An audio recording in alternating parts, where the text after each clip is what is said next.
Well, hello and good morning, students. I'm your bio teacher Vikas sir from Eklavya Educational Complex.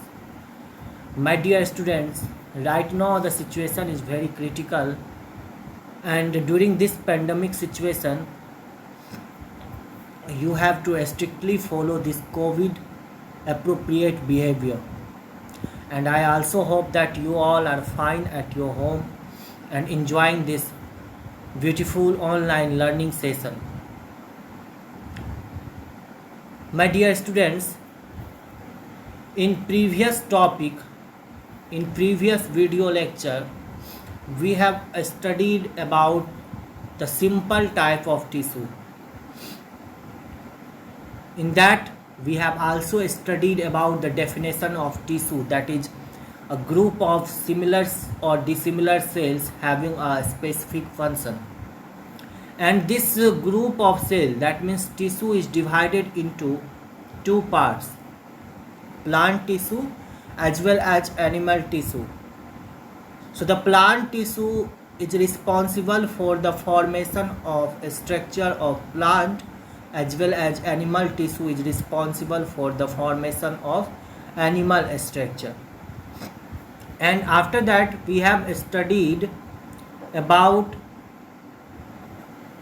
the classification of plant tissue. So plant tissue are classified into two types: simple plant tissue are classified into two types, that is meristematic tissue and permanent tissue. So what is meristematic tissue? Means the tissue which have ability of continuous division. They are known as dividing tissue, and this tissue can change into any shape, size or number. Means they are showing the tendency of totipotency, and that's why this cell is known as totipotent cell. And on the basis of position, this meristematic tissue are of three types. On the basis of position or location inside the plant, this meristematic tissue are of three types. That means apical meristem, intercalary meristem and lateral meristem. Apical meristem are present on the tip of the root and the tip of the shoot, means stem, and it is responsible for increasing the length of the plant, as well as also it is responsible for increasing the length of the root, so that root penetrate the soil deeper and deeper in search of water and food, in search of water and minerals.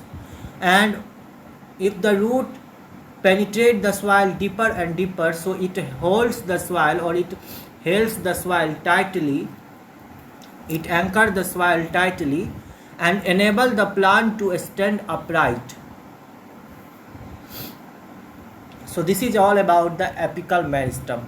Second, that we have studied in last class is intercalary meristem, and this intercalary meristem are present between the two successive nodes of the plant, and it is also responsible for increasing the length between two successive nodes. After that, we have studied about the lateral meristem, and this lateral meristem are present lateral side of the trunk of the plant. That means the part of the plant which is just above the root. So there it is present, and it helps in increasing the girth of the plant, increasing the width of the plant. So this is all about meristematic tissue. Now,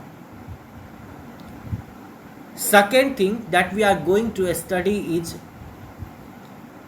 about the second part of this plant tissue, that is permanent tissue. So this permanent tissue are those tissue which lost their ability of division.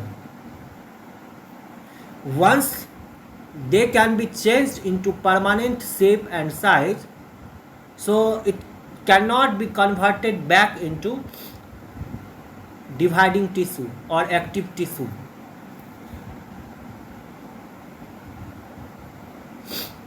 And this permanent tissue are classified into two types: simple permanent and complex permanent. Simple permanent and complex permanent. Simple permanent are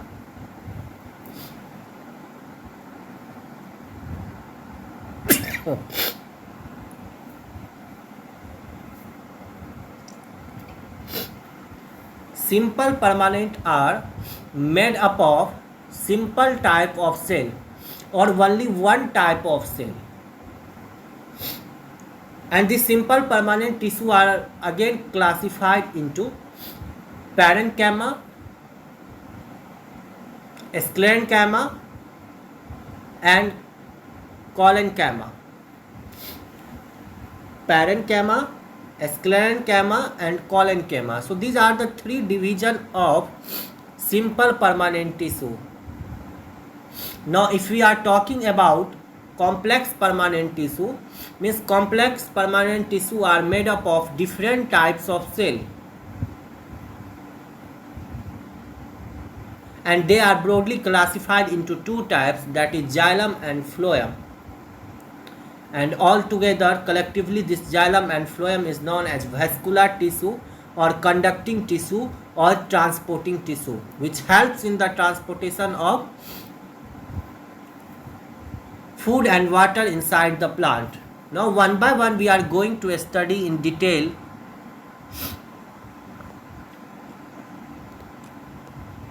about this simple permanent tissue.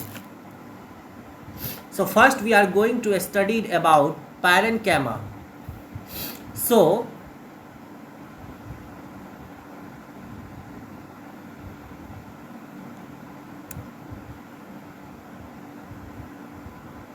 parenchyma. So parenchyma is the most common tissue in all the plant cell. Parenchyma is most common tissue in all the plant cell, and it contains thin walled, and yes, this is the living cell. Parenchyma is the living cells. The cells are isodiametric. The cells are isodiametric, means equally expanded on all the sides and having equal diameter. And these parenchyma are loosely, parenchyma cells are, parenchyma tissue have, their cells are loosely arranged, means in between the cell intercellular space is there, and the cells are generally spherical and oval in shape.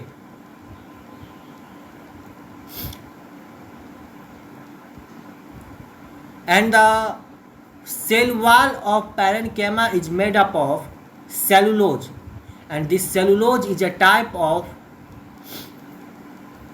carbohydrate, complex carbohydrate, which provide the mechanical strength to the plant cell.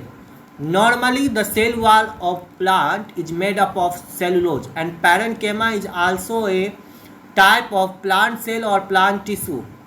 So yes, their cell wall is also made up of cellulose, and thus this cell contain cytoplasm having a small nucleus and large vacuoles. Large size vacuoles are present inside the plant according to the function of the plant cell. So there are two modifications of this parenchyma. In some of the plants, parenchyma are modified into chlorenchyma. In some of the plants, means inside their leaves, These parenchyma are modified into chlorenchyma. Chlorenchyma, CHLORENCHYMA, chlorenchyma. And this chlorenchyma contain chlorophyll, which is responsible for capturing the sunlight during the process of photosynthesis. Because chlorophyll is responsible for trapping the solar energy and convert them into chemical energy. Now, one more modification of this parenchyma is in some of the plant parts like coconut seed or some lotus seed. Inside their outer part, some air space is there, and that air space is filled with air, which enables that part to float on the water. And in the dispersal of seed of coconut as well as lotus seed, it's floating on the water. That means water is that agent for the dispersal of coconut seed and lotus seed. So inside this coconut and lotus seed, and many more examples are there, no doubt, but I am taking two examples here, like coconut seed and lotus seed have parenchyma, which enables them to float on the water, and in such a way dispersal of coconut seed as well as lotus seed takes place from one place to another. Now we are talking about the place of occurrence of this parenchyma cell. So parenchyma is present in all parts of the organ, all parts of the plant organ. It is common type of tissue, so it is present in all parts of the plant like roots, stem, leaves, flower, etc. And it is evidently found in softest part of the plant, such as cortex of roots, means outer part of root, stems, and mesophyll cells of leaves. And it is also found in the pith and packaging tissue in xylem and phloem. Now we are going to study about the function of parenchyma. So the main function of parenchymatous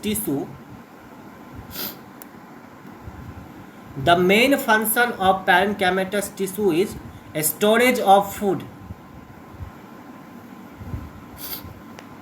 Example, a starch in the parenchyma of cortex of potato tuber is an excellent example of the function of parenchyma.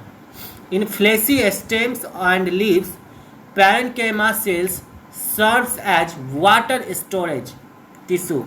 Example, euphorbia and opuntia.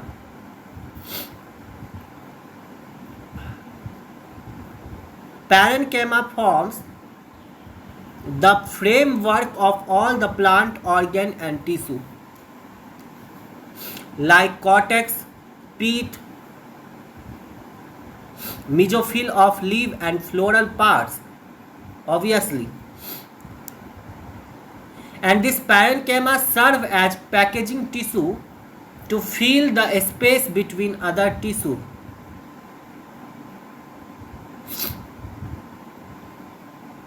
And having the intercellular space in the parenchyma tissue allow gaseous exchange. So these many are the examples of parenchyma. These many are the functions of parenchyma. Next, chlorenchyma.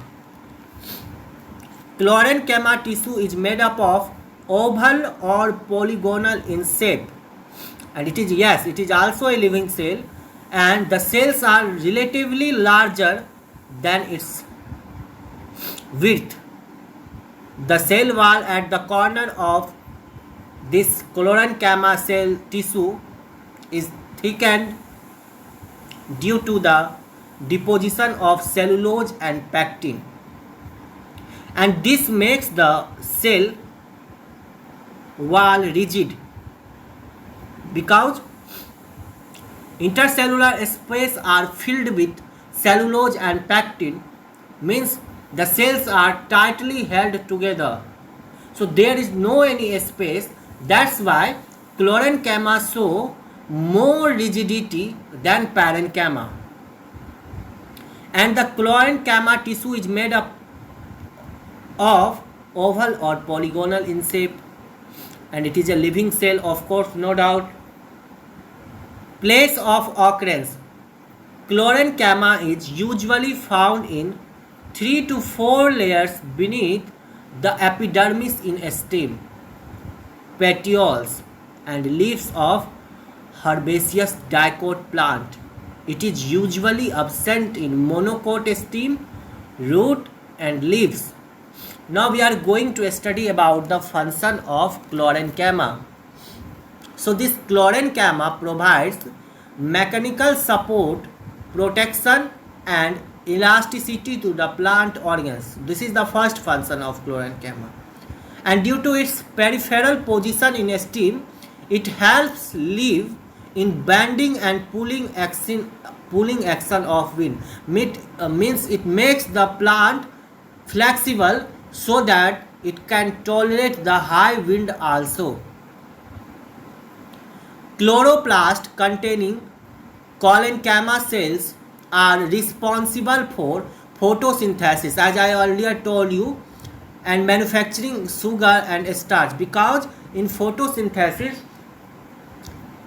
chlorophyll pigment is required, which is responsible for the capturing of sunlight.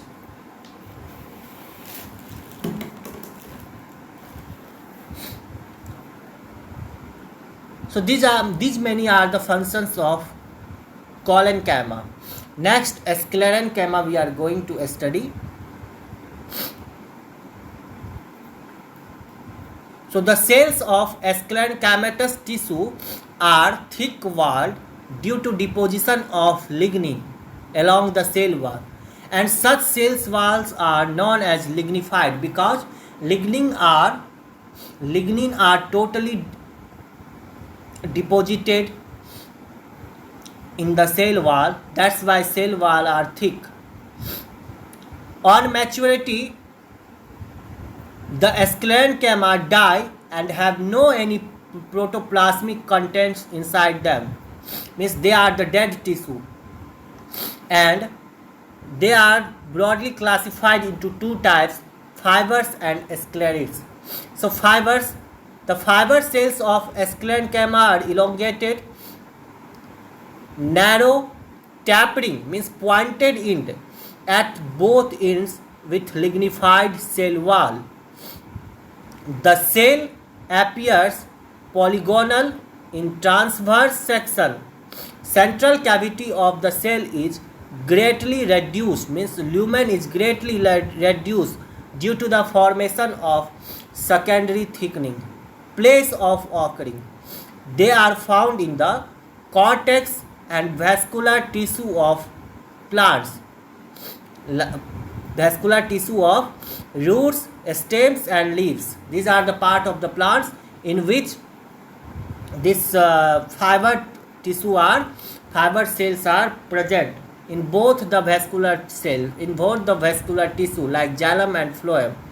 Function of fiber: the main function of the fiber is to provide mechanical strength to the plant. They also help in the conduction when it is present in the secondary xylem, means old xylem. Surface fibers present on the surface of seeds and fruits helps in dispersal. Now the second classification is sclerites. So these are also called stone cells or gift cell.